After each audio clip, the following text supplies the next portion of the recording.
Cool. So Sabrina is going to pop up. We're in Exodus chapter 2. We're picking up in verse 11 through to 25.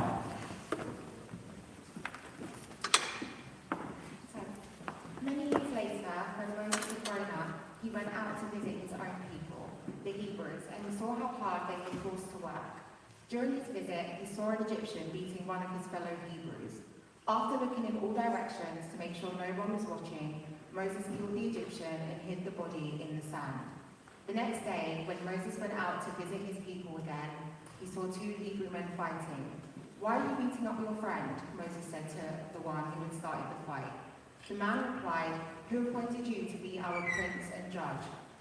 Are you going to kill me as you killed that Egyptian yesterday?" Then Moses was afraid, thinking, "Everyone knows what I did." And sure enough, Pharaoh heard what had happened and he tried to kill Moses. But Moses fled from Pharaoh and went to live in the land of Midian. When Moses arrived in Midian, he sat down beside a well. Now the priest of Midian had 7 daughters who came as usual to draw water and fill the water troughs for their father's flocks. But some other shepherds came and chased them away. So Moses jumped up and rescued the girls from the shepherds. When he drew water for their flocks, when the girls returned to Reuel, their father, he asked, "Why are you back so soon today?" "An Egyptian rescued us from the shepherds," they answered. "And then he drew water for us and watered our flocks." "Then where is he?" their father asked. "Why did you leave him there? Invite him to come and eat with us." Moses accepted the invitation and he settled there with him. In time, Reuel gave Moses his daughter Zipporah to be his wife. Later, she gave birth to a son, and Moses named him Gershom, for he explained, "I have been a foreigner in a foreign land." Years passed, and the king of Egypt died, but the Israelites continued to groan under their burden of slavery. They cried out for help, and their cry rose up to God. God heard their groaning, and he remembered his covenant promise to Abraham, Isaac, and Jacob.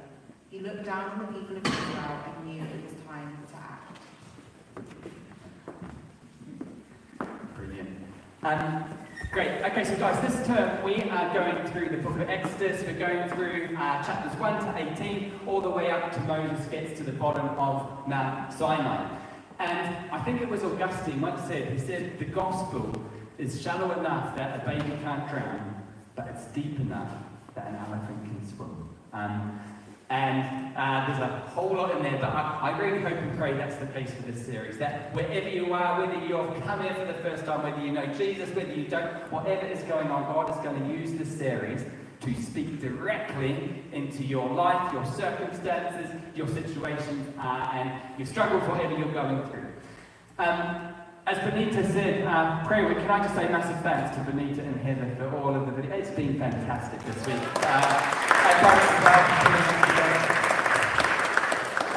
But there's something Benita said, the very first one, she said last, I think, on Monday, this year we really want to help you grow deeper with God, and we really want to help you grow in prayer. And as elders, we're looking out at the moment, and we're super excited by what God's doing across church. And it just feels that there's life bubbling up in so many places and people and areas. I love what Ruby brought, just actually not waiting for people to come to Jesus, but running and taking Jesus to people. It is fantastic. And next Sunday, we're going to be sharing a little bit more about where we believe God is taking us as a church, so come along if you can. And we just really want to be part of taking the person, the power, the presence, the love of Jesus out to a broken world around us. And so come along next Sunday if you can. For those on East End Church WhatsApp, posted a super short video this morning. Watch it if you can. It's put out by the Bible Project. They've got some fantastic stuff online. And it just provides you a real visual way, if you're from another culture or language, just a real short way of understanding the context and the background of what we're looking at as we go through this passage in Exodus.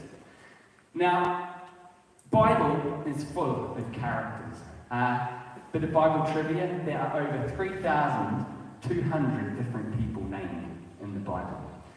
And I don't know about you, but I often find I can relate to, not all of them, but a lot of them in one way or another. And so I'm going to name a few people, and I want you to yell out the connection between myself and them. Okay, so we'll start easy. Zacchaeus. Sure. Thank you. in unison. Okay, we'll get a little bit harder. Elisha. Bald. We're doing well. Our third and final one. This is a tough one. Azahel. Buy your chocolate if you can even say really. Azahel. Now, a guy in 2 Samuel 2, and it says this about him, he was as fleet-footed as a wild gazelle. But you see, this series, we're going through Exodus, and one of the main people we meet is this man called Moses. And as Tom said last week, the meaning of his name is drawn out of the water. And as someone who can't swim, being drawn out of the water is something that I can relate to. But you see with Moses, that's not the thing I relate to him most.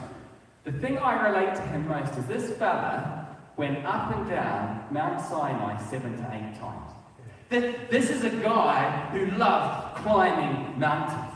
And he goes, he's over 80 by this stage. He even does weight training twice on the way down, carrying these 2 massive stone tablets. This is a guy, he even died on top of a mountain. And if Moses was on Strava, I would definitely be following, aka stalking him. He was a legend. But you see, Mount Sinai is where he receives the 10 Commandments. It is 2,285 meters high. And to put that in perspective, it's about twice the height of Mount Snowdon. And it is a place, I've sat up there once, I watched the sun rise, and you just get this picture, looking at this land and this barren landscape of this 80-year-old man walking out, meeting God, and encountering God up there. And that is where this series is going to finish. But today what we're going to do is we're going to rewind all the way back in Exodus chapter 2. And we know these are key passages because they're referred to twice in the New Testament.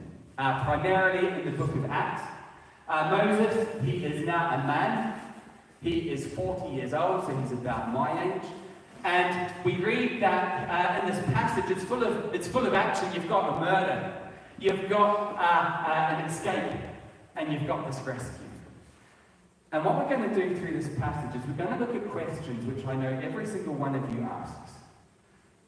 And the reason I know that is because every person on this planet is asking them. You see, does God see? Does God care? Does God even notice what's going on? How do you respond when you see injustice? We see how Moses responded. How do we respond when we see injustice in the world around us? And the last one, and I think this is a huge one, you know, what do you do when life's not playing out the way you wished? What do you do when life's not turning out the way you hoped for? And maybe a little bit like, I don't know if you've seen it, but that TV series, Alone. Yeah, what do you do when you feel like your life is just a little bit in the wilderness? Now, what I'm going to do, we're going to step through verse by verse, actually. So we started off last week reading that Moses, as a baby, was placed in a basket, floated down the Nile, and he ended up with Pharaoh's family. Now, this is not a serene baby in a basket moment. The Nile is fast flowing in a lot of places. The Nile was full of crocodiles. But you see, his mum knew he would be safer there, had more of a chance there than at home, and so she trusted, placed him in, and off he went. And in verse 11 today, we read that Moses, it says he is growing up. Growing up means he was brought up in Pharaoh's household. Growing up means he is a prince. Growing up means he was educated. Growing up means he was taught for years he could do anything. But one day he goes out for a walk, and he meets this Egyptian slave master beating up a Hebrew, one of his own people. And in him, this kind of sense of justice rises up in him. The sense of that's wrong rises up in him. And he decides to take things into his own hands. That sense of justice, right, he takes it into his own hands. And it says he does what my kids do when they know they shouldn't do something. He kind of looks that way. He looks that way. If you've got to do that, you know you shouldn't be doing it. He does it. He looks left, he looks right, and he beats this man up. Interestingly, it is the same Hebrew word the Egyptian used to beat up the slave, but the difference in this case is he ends up killing him. Moses knows it's wrong. And so he tries to cover his tracks. He buries this ballot in the sand. And he does what a lot of us do when we know we shouldn't do something. He pushes it under the carpet. He pretends it didn't happen. He tries and he covers his tracks. But the next day he's out and about and he sees these two slaves. They're like, hey, we saw you do that. And even though he is royalty, he knows that when Pharaoh finds out, he is going to kill him. And so what he does is he runs away. He runs across the Sinai desert, and he runs to the only place he would be safe. It was the only place the Egyptians did not have a peace treaty with, a place called Midian. And it's in modern-day Saudi Arabia. And when he gets there, he sits down in this well. And these 7 girls, these 7 daughters turn up. And in a world where women were thought of less than men, he stands up for them. Again, these male shepherds, they try and get the water. He stands up for them. And not only does he stand up for them, he serves them. His name means drawn from the water, and it says in these verses, he draws water for them. He waters their flocks. These girls, they go home, they tell their dad, and he is like, what? Hello! Hey, girls, this guy, he is a keeper. Where is he? And they're like, Dad, he's not here. He says, go get that guy. And so they go out, the 7 girls go out, they find Moses, they bring him home. And he ends up marrying, as Sabrina mentioned, ends up marrying a woman, one of the daughters called Zipporah. As Tom said last week, another example of women being named players in the story of deliverance. And on the deep enough for an elephant not to drown. Fascinating. Bible's only Exodus 2. This is the 3rd example of a man leaving his wife at a well. You've had Rachel, you've had Rebecca, you've got Zipporah. And you play that forward to Jesus being the living water, Jesus meeting the woman at the well. There is so much there. But you see, they have this son, Gershom. Got a lot of Moseses in the world today. We don't have a lot of Gershoms. I even had to Google Gershom. I only found one. But it is a name which means alien in the land. I think foreigner in a foreign land. And it kind of sums up how Moses felt. How far he had fallen. He was riches and royalty. He thought he was going to be the deliverer of Egypt. And now he's over in Midian, where he spends the next 40 years learning to be a shepherd until he's 80. And the passage we finished back in Egypt, and it says that after 400 years, the Israelites cry out. Cry out means they were praying. They were saying to God, God. And I love that verse. If you pull out from it, it says 4 things. It says that God heard, God saw, God remembered, and we're going to see next chapter, God acts. God hears, God sees, God remembers, and God acts. Now, 6th of June, 1944. One of the greatest days in history. It was D-Day. And there's probably a lot about D-Day you know, but there's a lot of things you probably don't. You see, D-Day, it was the day that the Allies landed on 5 beaches in northern France and Normandy. And it involved 5,000 ships, 160,000 soldiers. It was the largest amphibious landing that has ever happened in history. And probably what you don't know, it was a day that led to the downfall of the Nazis, but what you might not know is the amount of deception the Allies went to confuse the Germans. You see, they wanted to confuse where they were going to land, so they had these dummy blow-up tanks to make them think that they were going to land near Calais. On the day of D-Day, they started dropping these dummy paratroopers which exploded when they got to the ground. And to an extent it worked because of the 5 beaches, 4 were relatively undefended. Only Omaha, which is where most of the casualties happened, was still heavily defended. And this started turning the tide. The tide turned for 2 things. 1, the deception, and 2, I don't have time to go into it, but Hitler was actually sleeping when D-Day was happening. And it started turning the tide. What does this have to do with Exodus? Nothing. I just found it fascinating. No, but it does. You see, what does it have to do with Exodus? Well, you might say, how long did D-Day take to plan? I think a couple of months, maybe 3 months. This was 2 to 3 years in the plan and the making. And you see, what we're going to see in the story of Exodus, and what we are going to see throughout the Bible, and what I am sure some of you can testify to in your life, is God's plans can sometimes take a lot longer to play out than we think they do. God is working when we are waiting, and God can use non-ideal situations to bring His glory to life. He can use situations that are not ideal. You see, you take Moses. He's now a Midian. And he's like, riches and royalty, I was a prince, now I'm a shepherd. I'm even giving my son this weird name to sum up how I feel. I'm a foreigner in a foreign land. How am I going to save my people now? You see, what about you? You see, maybe your life has not turned out the way you kind of wished you'd written the pages in. Maybe you're struggling to have kids. I know how that feels. Maybe you wish you were with someone. Maybe you've got financial difficulties going on. Maybe you've got relationships so broken down that they can't even get restored. Maybe you have made so many mistakes and mess-ups, and you feel that you've hurt so many people throughout your life, you don't even know how you're still going. And you've kind of got this sense, like Moses and Midian, you just feel a little bit in the wilderness. And you're like, God, this is not how I would have written my story. But church, you've got to hear this. This is powerful, because it is often in the wilderness and in your low points and in the struggles that God met with His people.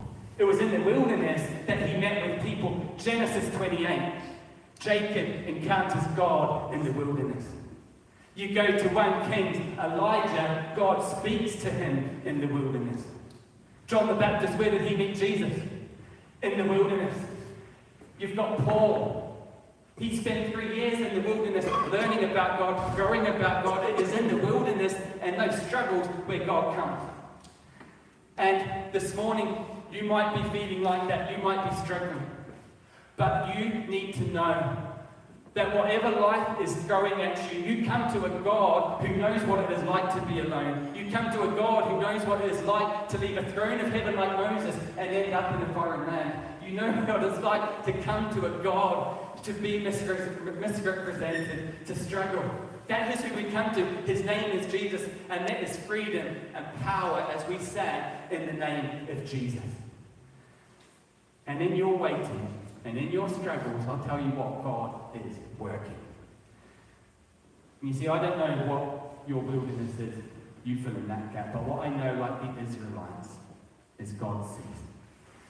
And whatever heartache, whatever struggles, whatever burdens, whatever sorrow, whatever you are going through, He is working through your mistakes, and in your struggles, He is there.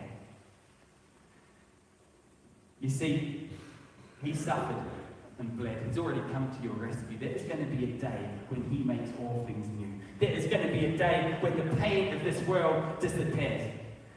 And you see, often God uses injustice for His glory. You see, 68 years ago, 5 young men went to the Ecuadorian rainforest, and they got brutally murdered. And they'd gone there to tell the Huaorani people, an unreached people group, about Jesus. And at the time, Time magazine did a 10-page article on them, and they found the journal of one of them, a man named Genalia, and he said this in there: "He is no fool who gives what he cannot keep to gain what he cannot lose. He is no fool who gives what he cannot keep to gain what he cannot lose." And the story didn't finish there. After they died, the 5 wives went there to the rainforest to continue the mission. And they went to the Huaorani people with forgiveness and love, and it amazed these people. And one of the Huaorani people, he wrote this. He said, "We acted badly, until they brought us God's carvings, and now we walk His trail." Now we walk His trail. And you see, through non-ideal situations, God saves. You take the life of Moses. Maybe it's not the way Moses would have written his story, but from Moses growing up in Pharaoh's family, his mum was actually able to raise him. From Moses growing up in Pharaoh's family, he was educated, which allowed him to write, which allowed him to end up writing the first 5 chapters of this book. You think of Moses going to Midian for 40 years. How does that play out when he's in there? Well, those 40 years experience, I'm sure, came in very handy when he was leading the Israelites through the desert for another 40 years. God uses non-ideal situations for his glory. And you see, sometimes, and this is a struggle, sometimes God allows you to go into a storm. And you're like, no, he doesn't. That's hard. No, I don't receive that sin. Sometimes God will allow you to go into a storm. And you see, you take Jesus. Twice, he sent his disciples into a storm while he went and sat on a mountain and prayed. Why does God do that? And you see, you kind of, life on this planet is tough. And it's a stormy planet, and you kind of go this way, and it's a test. You go that way, and it's a test. You go that way, it's a test. And it is such a struggle. But you know what?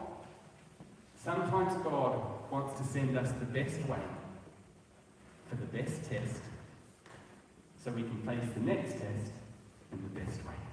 And so we can become a faith over fear person, and you need to know that you are going through life with a miracle man, and his name is Jesus. You are going through the storms of this life with a miracle man, and his name is Jesus. And you see, to finish up, so how does this play out? We can see that God works through non-ideal situations. Maybe your life is not playing out the way you want, but God has a plan. But what do you do when you see injustice, like Moses? You turn on the TV at the moment, and you are faced with a constant barrage of news. You walk the streets around East London, and you see so much pain and sorrow and heartbreak. And the echo of my kids at home rings in my ear. Dad, that's not fair. That's not fair. What do? Moses took it into his own hands. Church, what do? You look around, and there is the murder of innocent people in both Gaza and Israel, where you've got babies dying through no fault of their own. You've got people at a music festival. The war in Ukraine is now up to over 200,000 people that have died. There's wars you don't even hear about on the news. Last year in Sudan, Africa, 13,000 people were killed. Doesn't even make the news. You've got an increase in knife crime in London last year, 20%.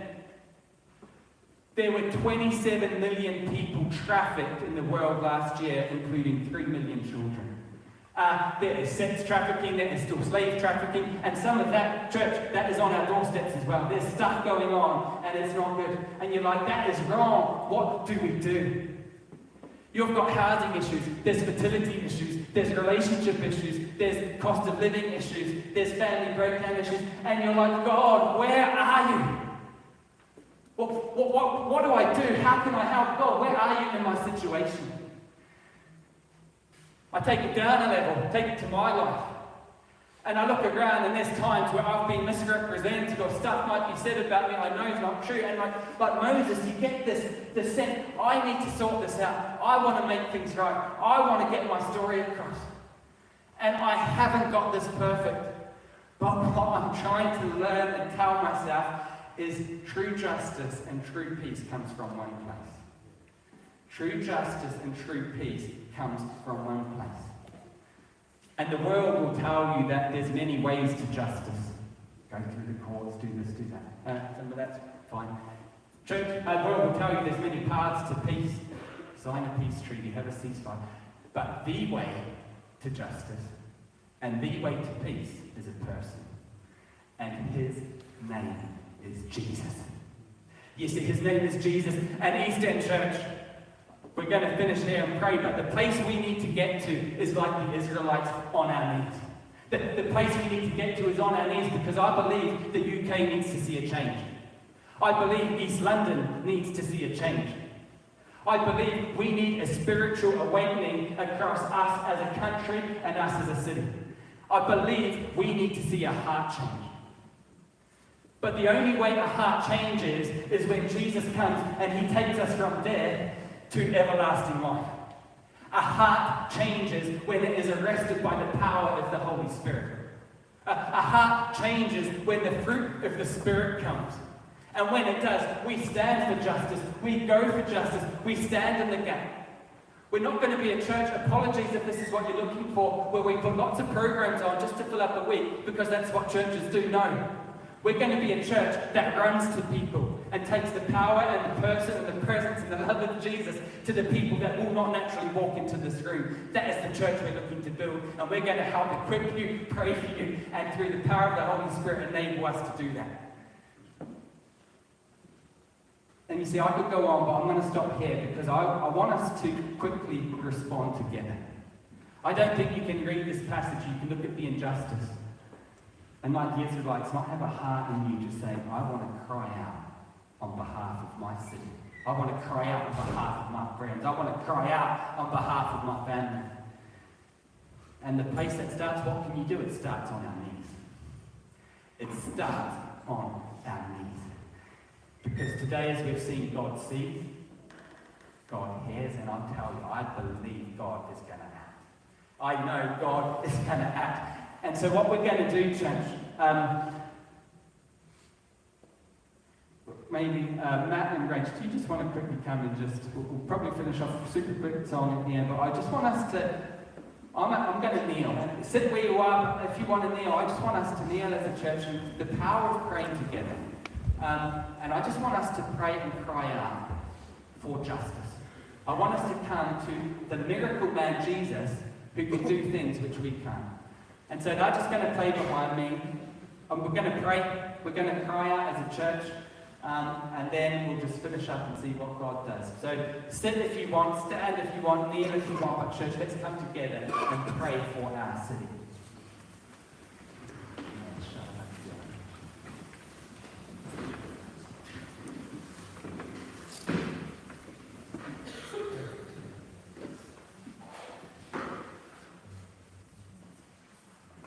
It says in Psalms 139, it says, "Search me, God, know my heart. Test me and know my anxious thoughts. See if there is any offensive way in me and lead me in the way everlasting." And Father, I want to pray. I pray that you will search me, God. I want to pray that you will test me, God. I want to pray that you will find the offensive way in me, God, because we want to lead people to everlasting life. We want to be a church which stands in the gap. We want to be a church which runs to people. 2 Chronicles. "If my people," that's us, "who are called by my name," as it came up in worship, "will humble themselves and pray and seek my face and turn from their wicked ways, then I will hear from heaven. I will forgive their sin and I will heal their land." And we want to pray, God, that you will forgive our sin. We come first and foremost to you. We want to pray that you will help shift our focus to you than the stuff around us. We want to pray, Jesus, that you will heal our land, that you will heal the streets of East London, that you will heal the people we bump into in our everyday life.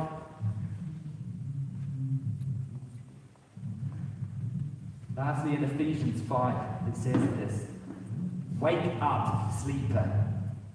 Rise from the dead, and Christ will shine on you." Wake up, sleeper. And we want to pray that over my life, over my family's life, over our church, over our city, that you will wake us up. That you will wake us up to be able to take the light of Jesus into those dark situations, into those dark caves, that we will be able to go and into the shadows of darkness, we will shine the light of Jesus.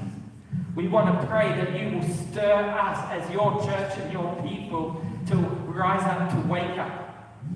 And yet, Father, we come knowing that we can't do anything in our strength. It is all in yours. But we want to pray, Jesus, that you will do only what you can do.